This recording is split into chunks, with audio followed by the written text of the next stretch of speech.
അസ്സലാമുഅലൈക്കും. Hi friends, welcome back. അപ്പോൾ ഇന്ന് ഞാൻ വന്നിട്ടുള്ളത് ഒരു അടിപൊളി ഡെസേർട്ട് റെസിപ്പി ആയിട്ടാണ്. ഫ്രൂട്ട് കസ്റ്റേർഡാണ് ഇന്ന് ഉണ്ടാക്കുന്നത്. വളരെ എളുപ്പത്തിൽ ഉണ്ടാക്കാൻ പറ്റുന്ന ഒരു ഡെസേർട്ടാണിത്. അപ്പോൾ വീഡിയോ മുഴുവനായിട്ട് കാണുക. ഇഷ്ടമായെങ്കിൽ ട്രൈ ചെയ്ത് നോക്കുക, എന്നിട്ട് ഫീഡ്ബാക്ക്സ് അറിയിക്കാം.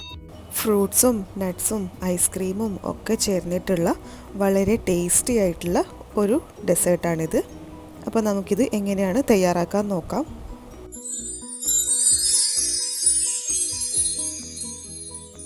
അപ്പോൾ ആദ്യമായിട്ട് ഞാനിവിടെ പാല് തിളപ്പിക്കാൻ വേണ്ടി വെച്ചിട്ടുണ്ട്. ഏകദേശം 3 ഗ്ലാസ് പാലാണ് എടുത്തത്. ഇനി വേറൊരു ബൗൾ എടുത്തിട്ട് കുറച്ച് കസ്റ്റേർഡ് പൗഡർ ഒന്ന് മിക്സ് ചെയ്തെടുക്കാം. ഈ ചൂടുള്ള പാലിലേക്ക് ഡയറക്റ്റായിട്ട് കസ്റ്റേർഡ് പൗഡർ ഇടുമ്പോൾ കട്ട പിടിച്ച് പോകാൻ ചാൻസ് ഉണ്ട്. അപ്പോൾ വേറൊരു ബൗൾ എടുത്ത് ഒരു 3 ടീസ്പൂൺ കസ്റ്റേർഡ് പൗഡർ ഞാൻ ചേർത്തിട്ടുണ്ട്. ചൂടില്ലാത്ത കുറച്ച് പാല് ചേർത്തിട്ട് നന്നായിട്ടൊന്ന് മിക്സ് ചെയ്ത് കൊടുക്കാം. അപ്പോൾ കസ്റ്റേർഡ് പൗഡർ നന്നായി മെൽട്ടാകുന്നത് വരെ മിക്സ് ചെയ്ത് കൊടുക്കാം. എന്നിട്ട് വേണമെങ്കിൽ കുറച്ച് സ്ട്രോബെറി എസൻസ് കൂടെ ചേർക്കാം. ഞാനിവിടെ ചേർക്കുന്നുണ്ട്, പക്ഷേ നിർബന്ധമൊന്നുമില്ല, നിങ്ങൾക്ക് വേണമെങ്കിൽ ചേർക്കാം. ഈ ഒരു സമയം കൊണ്ട് പാല് ചൂടായി വന്നിട്ടുണ്ട്. ഇനി ഇതിലേക്ക് ആവശ്യമായിട്ടുള്ള പഞ്ചസാര ചേർത്ത് കൊടുക്കാം. പഞ്ചസാരയും മിൽക്ക് മെയ്ഡുമാണ് ഞാനിവിടെ മധുരത്തിന് വേണ്ടി ചേർക്കുന്നത്. അപ്പോൾ ഞാനിവിടെ കുറച്ച് മിൽക്ക് മെയ്ഡ് കൂടെ ചേർക്കുന്നുണ്ട്.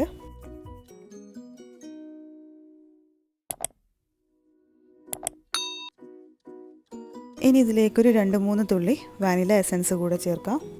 അപ്പോൾ നന്നായി തിളച്ച് വന്നപ്പോൾ ഞാൻ തീ ഒന്ന് കുറച്ച് വെച്ചിട്ട് നമ്മൾ നേരത്തെ മിക്സ് ചെയ്ത് വെച്ച കസ്റ്റേർഡ് പൗഡറിൻ്റെ കൂട്ട് ചേർത്ത് കൊടുക്കുന്നുണ്ട്. കുറച്ചായി ചേർത്ത് കൊടുത്തിട്ട് തുടരെ ഇളക്കിക്കൊണ്ടിരിക്കാം, അല്ലെങ്കിൽ കട്ട പിടിച്ചു പോകാൻ ചാൻസ് ഉണ്ട്.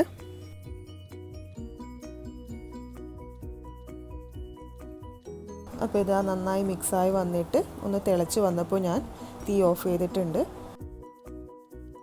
ഇപ്പോൾ തന്നെ കുറച്ചു തിക്കായി വന്നിട്ടുണ്ട്. ഇനി ഇതൊന്ന് അരിച്ചെടുക്കാം. അപ്പോൾ ഞാനിതൊരു ബൗളിൻ്റെ മേലെ ഒരു അരിപ്പ വെച്ചിട്ട് ഇങ്ങനെ അരിച്ചെടുക്കുന്നുണ്ട്. അപ്പോൾ ഇതിലുള്ള ചെറുതായിട്ടുള്ള കട്ട പിടിച്ചിട്ടുള്ളതും പാലിൻ്റെ പാടയും അങ്ങനത്തെ കാര്യങ്ങളൊക്കെ മാറ്റാൻ വേണ്ടി സഹായിക്കും.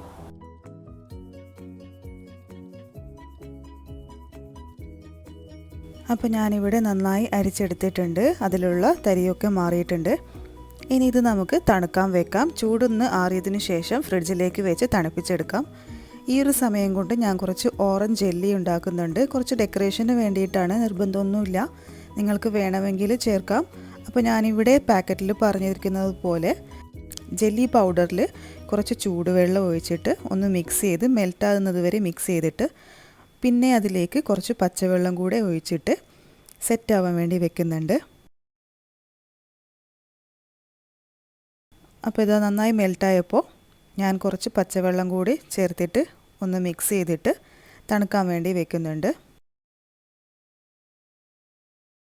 ഇനി ഇതിലേക്ക് ആവശ്യമായ ഫ്രൂട്ട്സൊക്കെ ഒന്ന് കട്ട് ചെയ്തെടുക്കാം. ഞാനിവിടെ ആപ്പിളും 2 കളറുള്ള മുന്തിരിയും അനാറുമാണ് എടുത്തത്.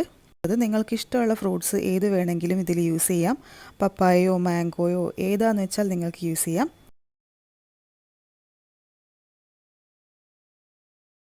അപ്പോൾ ഇതാ ജെല്ലി ഇവിടെ സെറ്റായി വന്നിട്ടുണ്ട്. നമുക്ക് ഇതുണ്ടാക്കാൻ ആവശ്യമായ കാര്യങ്ങളൊക്കെ ഇവിടെ സെറ്റാക്കി വെച്ചിട്ടുണ്ട്. ഫ്രൂട്ട്സ് എടുത്തിട്ടുണ്ട്, കുറച്ച് ഡ്രൈ ഫ്രൂട്ട്സ് കട്ട് ചെയ്തെടുത്തിട്ടുണ്ട്. പിന്നെ നമ്മൾ നേരത്തെ സെറ്റ് ചെയ്ത് വെച്ച ജെല്ലി ചെറിയ പീസസ് ആക്കി എടുത്തിട്ടുണ്ട്. പിന്നെ ഇത് കുറച്ച് പിസ്ത പൊടിച്ചെടുത്തതാണ്. ഇതൊക്കെ കാണാനുള്ളൊരു ഭംഗിക്ക് വേണ്ടി മാത്രമാണ്. ഇനി നമുക്കിത് ഗ്ലാസ്സിലേക്ക് സെറ്റ് ചെയ്യാം. അപ്പോൾ ആദ്യം തന്നെ ഞാൻ കുറച്ച് ഫ്രൂട്ട്സ് ഇട്ട് കൊടുക്കുന്നുണ്ട്. അതിൻ്റെ മേലെയായിട്ട് ഡ്രൈ ഫ്രൂട്ട്സും റേസിൻസൊക്കെ എടുത്ത് വെച്ചിട്ടുള്ളത് ഇട്ട് കൊടുക്കുന്നുണ്ട്. അതിൻ്റെ മേലെ നമ്മൾ നേരത്തെ തയ്യാറാക്കി തണുപ്പിച്ചെടുത്ത കസ്റ്റേർഡിൻ്റെ മിക്സ് ഇട്ട് കൊടുക്കുന്നുണ്ട്. എന്നിട്ട് അതിൻ്റെ മേലെ വീണ്ടും ഫ്രൂട്ട്സ് ഇട്ട് കൊടുത്ത് നട്ട്സ് ഇട്ട് കൊടുക്കാം.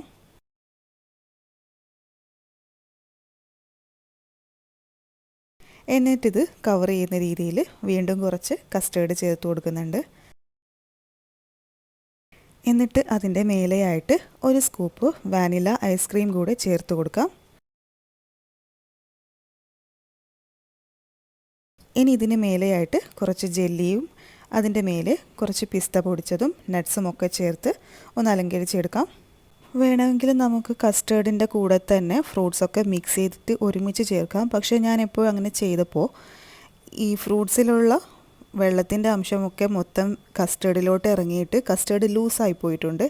അപ്പോൾ ഇങ്ങനെ ചെയ്യുന്നതാണ് കുറച്ചുകൂടെ ബെറ്ററായിട്ട് എനിക്ക് തോന്നിയത്. അപ്പോൾ വളരെ ടേസ്റ്റി ആയിട്ടുള്ള, കാണാൻ തന്നെ നല്ല അടിപൊളിയായിട്ടുള്ള ഫ്രൂട്ട് കസ്റ്റേർഡ് ഇവിടെ റെഡി ആയിട്ടുണ്ട്. എല്ലാവർക്കും ഇഷ്ടമായെന്ന് കരുതുന്നു. തീർച്ചയായും ട്രൈ ചെയ്ത് നോക്കുക, നിങ്ങൾക്ക് എന്തായാലും ഇഷ്ടമാവും.